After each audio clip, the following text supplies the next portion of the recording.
Welcome to another edition of Arizona Wildcats Insiders Podcast. I'm your host, Troy Hutchison, and we are officially 21 days away from the Arizona 2025 college football season kicking off as the Wildcats get geared up for Hawaii. Now, this is the first meeting between the two programs since the passing of legendary head coach Dick Tomey. Why is that significant? Well, Dick Tomey built up Hawaii and then during the 80s, and then so these two programs are very familiar with Coach Tomey. He's the greatest coach in the history of both programs. Both have honored him. The strong Polynesian connections, the strong Southern California, Arizona, and Texas connections reigned supreme in the 90s for Arizona with Coach Tomey. During that era, the Desert Storm defense was created. Him and his defensive staff put together one of the most dominating defenses in the history of college football. For my money, the best run defense in the history of college football, giving up around 30 to 31 yards per game on the ground. That's insane. That will never be done ever again, ever. Nobody's ever going to come close to that. I'm very confident in saying that. And then not only that, having two 10-win seasons at Arizona, blowing out powerhouse Miami in the 1994 Fiesta Bowl. Almost said Holiday Bowl, but in the Fiesta Bowl, rocking the Hurricanes 29-0. It was the largest bowl blowout in the history of bowl games during that time. And then later in 1998, putting together the greatest season in the history of the program, going 12-1, with the season being capped off with a win over powerhouse Nebraska. And mind you, Miami and Nebraska were powerhouses of the 90s, 80s, and 90s. Arizona beat both of them in two major bowl games, 23-20 over the Cornhuskers, solidifying the 12-1 season and ending the year ranked number 4 in the AP poll, the final AP poll. It is the highest ranking Arizona's ever had to end the season.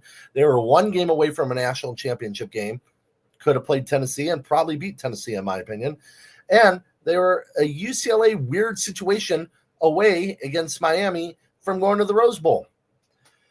But I digress. The years of the Dick Tomey era were beloved, legendary, and what makes him one of the greatest coaches in the history of college football and the greatest coach in the history of Arizona football. Now the Wildcats are getting geared up for the 2025 season and are the middle of training camp. They're right smack dab in the heart of it. We just completed day 7 of training camp. It's hot out there. We just had record-breaking heat of 112 degrees the other day. Defense coordinator Danny Gonzalez absolutely loves it. The dude's a psycho when it comes to the heat. He wants it hotter, obviously, because the fact that that's a big advantage for Arizona and Arizona State is that heat, and he loves playing in it, wants his players to get adapted to it. So any hotter, and this coaching staff's going to love it. But I wanted to share some observations from this previous training camp day. One is about Luke Weisson. Luke Weisson obviously played at New Mexico. I believe was recruited by Danny Gonzalez when he was at New Mexico. Just a steady slot receiver. Last year, his lone touchdown came against Arizona with 100-plus yards, his best game of the season. And you know what? So far in camp, he is one of the best receivers out there on the field. He was the only receiver named to the Fred Biletnikoff Award watch list. That's kind of shocking to me, that he was the only one. Not that he was named to it, but that he was the only one. But man, when you talk about a receiver that can get you a good 6, 7, 8, maybe even 9 yards every single play and make it look easy and not drop the ball, have sure hands, it's Luke Weisson. To me, he reminds me of former Wildcat in 2008, 9, and 10, David Douglas. David Douglas was a tremendously underrated receiver for Arizona. Never made the NFL. A little bit taller than Luke Weisson, coming in at 6'1", but just that pure possession wide receiver. You need 6 yards, boom, right there. You need 8 yards, boom, right there. And it's unstoppable because they're great route runners. That's Luke Weisson. He's very similar to David Douglas. Very, very high motor player, a tough, gritty player.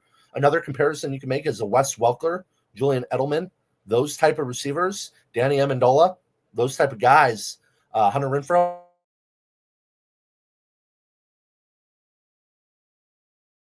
He's not going to kill you with his speed. He's not going to overpower you with his strength, but he's just pure consistency. And that's what you need in a receiving core. All the flash and the big plays, that's all great. That's all fine and dandy. But give me at least one or two receivers on a roster that I can count on to say, you know what, give them the ball. We need 6 yards right here on this first down. Make it 2nd and 4 right now. That's Luke Weisson.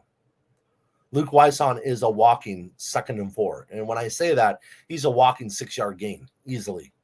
I think he's going to be one of the hardest receivers to cover out there on the football field for opponents this year when they play Arizona.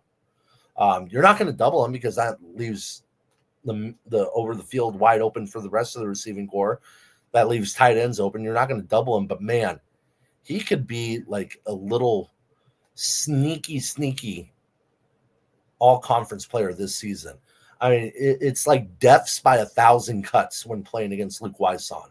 That old saying, to slice somebody 1,000 times, they slowly bleed out, and that's how they killed their opponent. That's Luke Weisson. He will kill you by 1,000 cuts, man.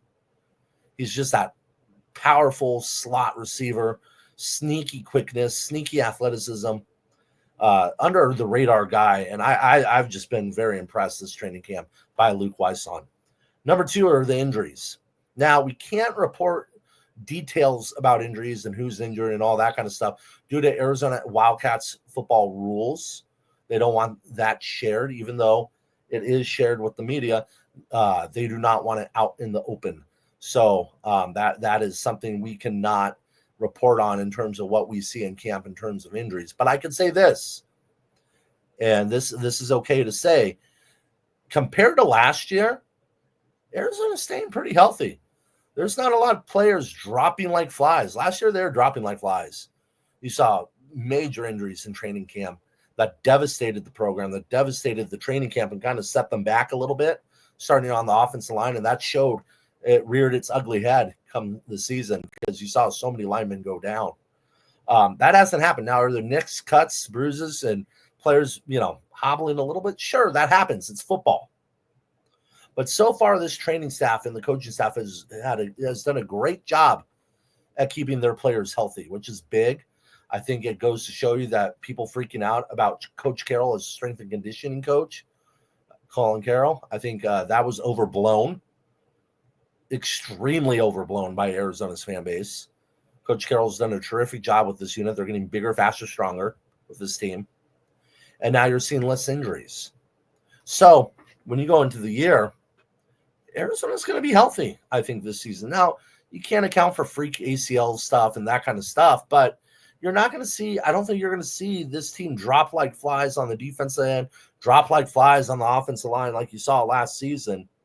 That was hard for them to deal with. I mean, that you can't overcome losing your star back, and I know that wasn't an injury.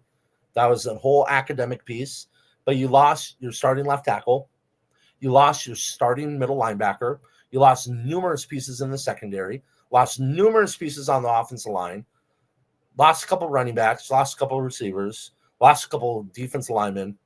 They were riddled with injuries. So how do you keep above water? You don't. And that's what showed last year. They weren't able to keep above water. But so far, they've been able to keep healthy. And some guys that have been banged up that had a longer timeline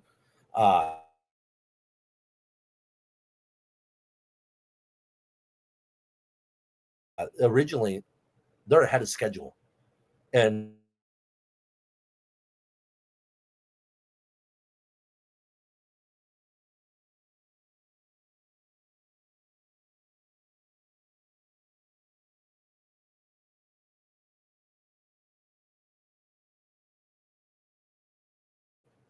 the freshman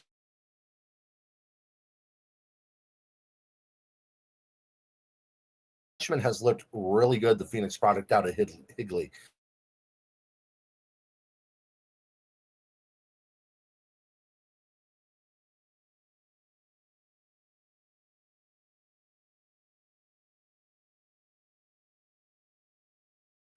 A college offense is not easy to learn.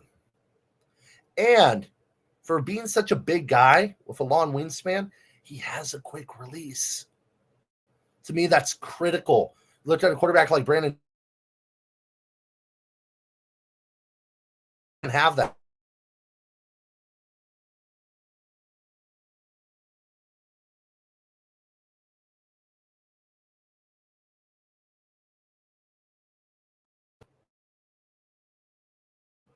that are quick hitting plays, you're screwed. You're going to get hit. But he's been able to do that. So I think that bodes well for him and his development. And he's just soaking it all up along with Sawyer Anderson being underneath Noah Fafita and Braden Locke. And it's an exciting future for both of those quarterbacks. Will he ever play a game at Arizona as a starter? I don't know. It's hard to tell in the transfer portal world. But he's talented. And he's done a very good job in training camp. And he shocked me a little bit because after watching the high school tape, I wasn't impressed. Now I see it. It's a little bit different when it's in person compared to film. But now I see it. Now I understand why. There's talent there. There's untapped potential. So we will have more reports from Arizona football training camp as the days move along closer to the season.